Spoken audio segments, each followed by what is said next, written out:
My girlfriend said, "I'm going on a self-discovery trip with my ex for 2 weeks." I said, "Sounds great." Then I moved out while she was gone and left a note. I discovered myself too. Her frantic voicemails started before she even boarded the return flight. I, 29 male, was sitting on the couch watching Netflix when my girlfriend Astrid, 27, dropped the bomb. She walked in from the bedroom, stood directly in front of the TV, and announced, "I need to tell you something important." The way she said it, all serious and dramatic, I thought someone died. "I'm going on a self-discovery trip with Garrett." Garrett, her ex from college, the guy whose photos she still had on her Instagram, the one who really understood her artistic soul, or whatever BS she used to say. I paused my show. "When?" "Next week. We're going to this spiritual retreat center. It's 2 weeks of meditation, journaling, and finding ourselves." I nodded slowly. "Just the two of you?" "Don't make this weird, okay? It's not about him. We're just friends now, and he's going through stuff too. We got a group discount." "A group discount for 2 people. Look," she continued, "I know how this sounds, but you need to trust me. This is about my journey. Garrett just happens to be on a similar path." I took a sip of my beer. "Sounds great." She blinked. "Really? Yeah, when do you leave?" "Tuesday morning. You're really okay with this?" "Astrid, if you need to find yourself, who am I to stop you?" She looked suspicious for a second, then her face broke into this huge smile. She kissed me on the forehead like I was a golden retriever who'd learned a new trick. "This is why I love you. You're so evolved." Evolved, right?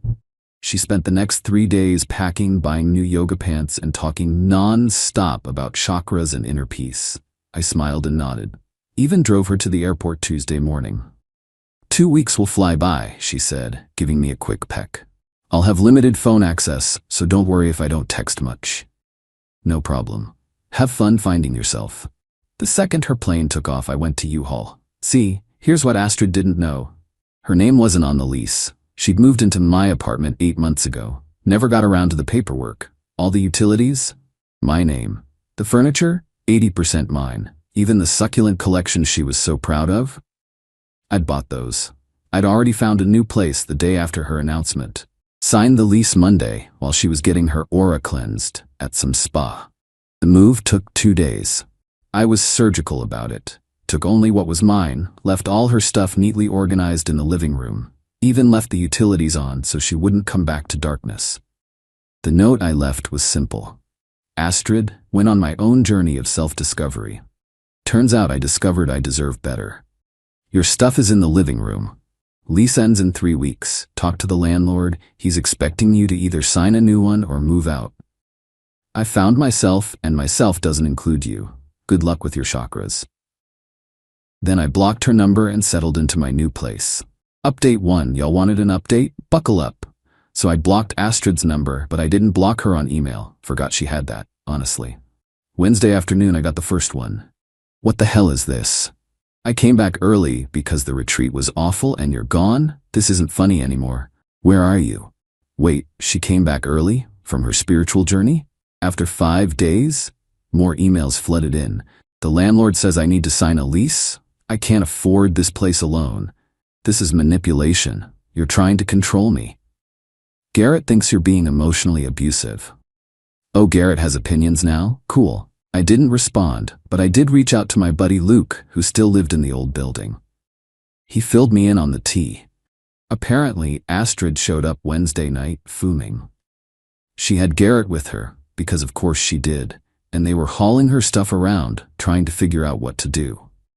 Luke heard her on the phone with her mom, screaming about how I'd abandoned her and stolen the apartment. But here's the kicker. Luke overheard Garrett on his phone too, arguing with someone named Destiny. Apparently, Destiny was Garrett's current girlfriend who didn't know about this spiritual retreat until she checked his Instagram and saw him posting sunset pics with my ex.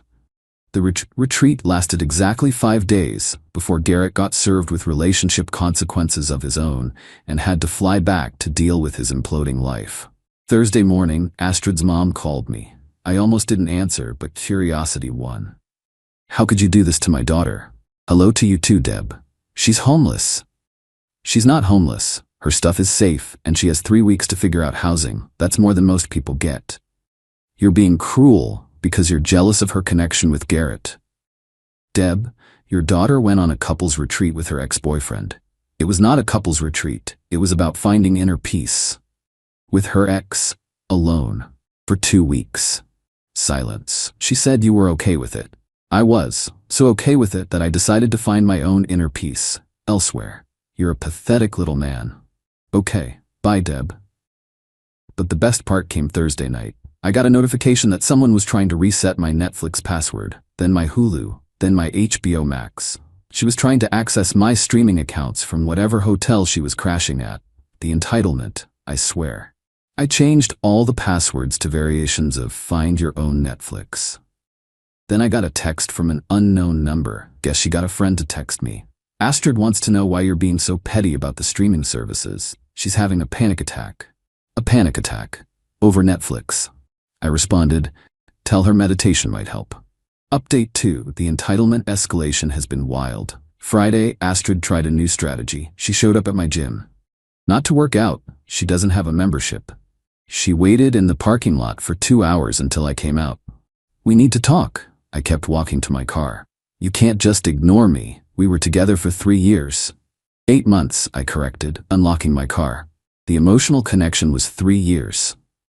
What does that even mean? She grabbed my arm. Look, I get it. You're hurt about Garrett, but nothing happened.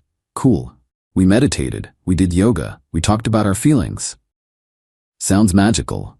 Stop being sarcastic. This is serious. I need a place to live. So get one. I can't afford anything. You know I'm between jobs. Right? Between jobs for 6 months while she worked on her jewelry business that had sold exactly 3 bracelets. That's not my problem anymore, Astrid. Then she pulled out the manipulation tactics. If you ever loved me, you'll help me. I did love you. Then you went on a romantic vacation with your ex. It wasn't romantic. Garrett chose that moment to pull up in his beat-up Honda, because of course he was there. Yo man, can we talk? He got out trying to look tough in his hemp necklace and man bun. No. Look bro, you're making this harder than it needs to be. Astrid needs stability right now. Then maybe you should provide it, bro. His face got red. I'm trying to help here. By taking my girlfriend on a 2-week trip? Ex-girlfriend, Astrid corrected. Right, thanks for the clarification. Garrett stepped closer. You're just threatened by our connection. I laughed. Actually laughed. My guy, your connection lasted 5 days before you both bailed. That's not a connection, that's a long weekend. You don't understand what we have. Clearly neither do you since you're not living together. Plot twist. Astrid's face went pale. Turns out she'd been telling people, including her mom, that Garrett had offered to let her move in with him. But Garrett was currently crashing with his buddy because Destiny had kicked him out of their apartment. The looks they gave each other? Priceless. I got in my car and left them to figure that out. Saturday morning, new development. Astrid managed to get my new address. Don't know how, probably followed me from the gym. She showed up with a U-Haul and 4 people. Her mom Deb, her sister Quinn, Garrett, and some girl I didn't recognize. They were moving her stuff out of the old apartment, but apparently decided to make a pit stop to harass me. Deb rang my doorbell for 5 minutes straight. When I finally answered through the Ring camera, she launched into this speech. You need to man up and take responsibility for this situation. I did. I moved out. That's not taking responsibility, that's running away. Quinn jumped in. You're destroying her life over your ego. Her life isn't destroyed. She's just facing consequences. The girl I didn't recognize turned out to be Astrid's friend Piper from her failed jewelry business. She had a different approach. Don't you think you're being a bit harsh? Like, energetically speaking? This is really negative? You know what else is energetically negative? Going on vacation with your ex. Garrett, genius that he is, tried to jimmy my door handle. On camera. Dude, I'm calling the cops if you don't stop. He backed off quick. Astrid finally spoke up, and she was crying. But not sad crying, angry crying. I gave you everything. I decorated your apartment. I cooked for you. I made you a better person. You decorated with my money, cooked twice in 8 months, and I'm the same person I always was. You're being vindictive. I'm being gone. Big difference. They finally left after I mentioned I was documenting everything for a potential restraining order. But the saga wasn't over. That night, around 10 p.m., I got an email from Astrid with the subject line, business proposal. I kid you not, she sent me a business proposal. She wanted me to invest in her jewelry business in exchange for 10% equity. The investment amount? Exactly what 3 months of rent would cost at the old apartment. The business plan was 2 sentences. Cosmic Creations will revolutionize mindful jewelry. With your investment, I can focus on creation without housing stress. I didn't respond, but I did forward it to Luke, who works in venture capital. His response, is she high? Update 3 Monday morning. The explosion happened. I woke up to my LinkedIn blowing up. Astrid had messaged every single one of my professional connections with this. Hi, I'm raising funds for my spiritual jewelry business and noticed you're connected with my ex. Despite our personal situation, I believe in keeping business separate. Would you be interested in cosmic consciousness through wearable art? She really pitched her failed bracelet business to my boss, my clients, my college professors, the random recruiter I connected with 3 years ago. My boss texted me, your ex is interesting. Is she okay? My biggest client, I think your girlfriend needs help. The university professor, is this performance art? But she wasn't done. Astrid had created a GoFundMe, help a spiritual entrepreneur escape emotional abuse. The description was a masterpiece of delusion. According to her, I had financially controlled her for years. She hadn't worked in 6 months by choice, isolated her from friends, she went out every weekend, sabotaged her business, I never touched her jewelry stuff, abandoned her during a mental health crisis, the crisis being consequences. Goal amount, $25,000. She'd raised $37. All from her mom. Things got weirder. Garrett left me a voicemail from a different number. Hey man, look, real talk? Astrid's kind of losing it. She's staying with her sister, but Quinn's about to kick her out. She keeps saying you're conspiring against her. She thinks you hacked her chakras or something. I'm gonna be honest, bro. The retreat was weird. She wanted to do this tantric workshop, and I was like, that's too much. That's why we left early. Well, that and my girl found out. But anyway, maybe just like, give her some money so she stops. She's making us all look bad. Hacked her chakras. I can't make this up. Wednesday was court day. Yeah, we ended up in court. Not for anything serious. She tried to file a civil claim saying I owed her compensation for domestic partnership. Apparently she Googled some stuff about common law marriage and thought she had a case.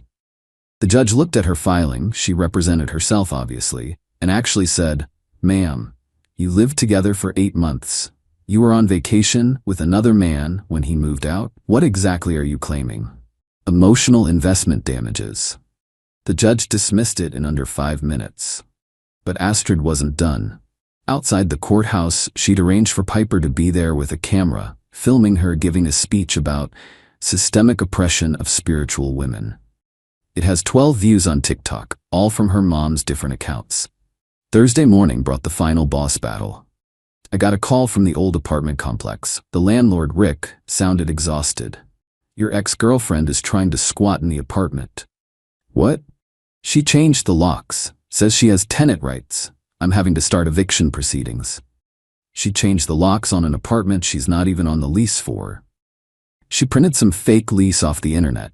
It's obviously fake. She spelled her own name wrong. She spelled her own name wrong. But here's where it gets beautifully stupid. Remember how I left the utilities on to be nice? Well, she never transferred them to her name. So Thursday afternoon, I called and had them shut off. Legally, they were in my name. I was paying for them. Within an hour, I got a call from an unknown number. It was Quinn. Turn the power back on right now. Who is this? You know who this is. Astrid's in there with no electricity. So she should probably leave. She's trying to run a business. In an apartment she's squatting in? She's not squatting. She's establishing residency. That's literally squatting. Quinn hung up. Friday, it was over. Rick called me. Police removed her this morning. She tried to claim you were her landlord and she'd paid you rent, but she couldn't provide any proof. Because, it never happened. Is she okay? She screamed something about Mercury being in microwave and then tried to sage the officers. They were very patient. I think she meant Mercury being in retrograde, but honestly, Mercury being in microwave is funnier. Final update. It's been 2 weeks since the police removed Astrid from the apartment. Here's where everyone ended up. Astrid is living with her parents now.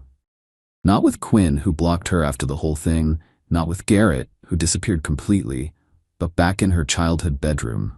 According to Luke, who saw her at a coffee shop, she's telling people she's taking a sabbatical from capitalism, and living with her parents is a radical act of resistance. She's still trying to sell jewelry. Her Instagram bio now says, survivor, entrepreneur, cosmic warrior. She has 73 followers, down from 200. Garrett resurfaced on social media with Destiny. They're apparently working through things, which, based on the passive-aggressive posts they tag each other in, means they're making each other miserable. He posted a long thing about how the retreat experience opened his third eye to toxic energies. Astrid commented, "This," and he deleted the whole post. Deb, Astrid's mom, sent me one last email last week. "I hope you're happy. My daughter is devastated. She actually thought you were the one. She was planning to propose to you on that retreat with Garrett. He was going to help her pick out rings. You threw away something beautiful because of your silly male pride. She was going to propose on a trip with her ex, who was going to help pick out rings. I mean, what do you even say to that?" I didn't respond, but I did have a good laugh with my new girlfriend, Heather.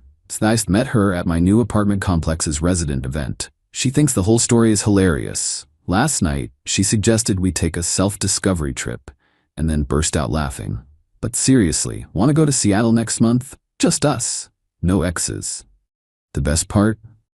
Last Friday, I ran into Garrett at a bar. He was drunk and tried to bro-hug me. "Dude, I'm sorry about everything.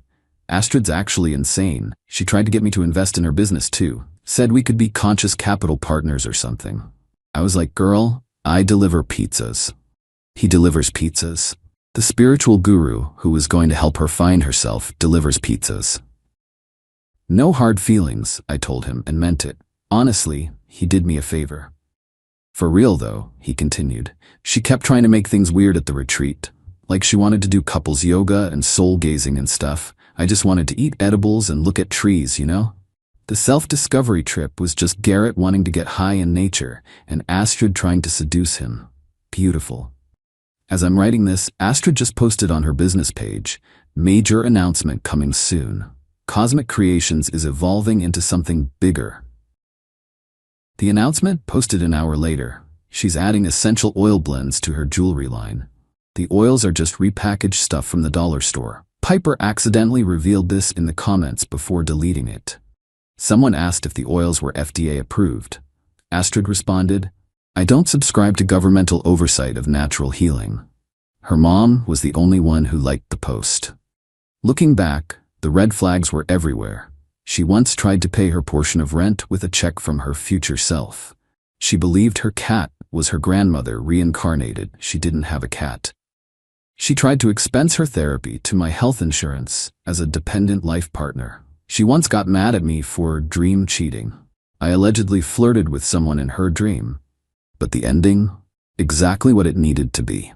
She discovered herself all right. Discovered she's an entitled person who thought she could have her chakras aligned and her rent paid by different guys. And me? I discovered that standing up for yourself isn't vindictive. It's necessary. Also discovered that my new apartment's water pressure is amazing and nobody here tries to charge crystals in the microwave at 3 a.m. To everyone saying I should have just talked it out, I did. My response was moving out. Sometimes the best conversation is the one you don't have. To those saying I was too harsh, she took a 2-week vacation with her ex and expected me to be cool with it. The bar was underground and she brought a shovel. And to Astrid, since I know you're reading this, hi Deb's account, the retreat center called. They want their meditation cushion back. The one you apparently stole. They're threatening legal action. Good luck with your cosmic consciousness. You're gonna need it for court. Peace out.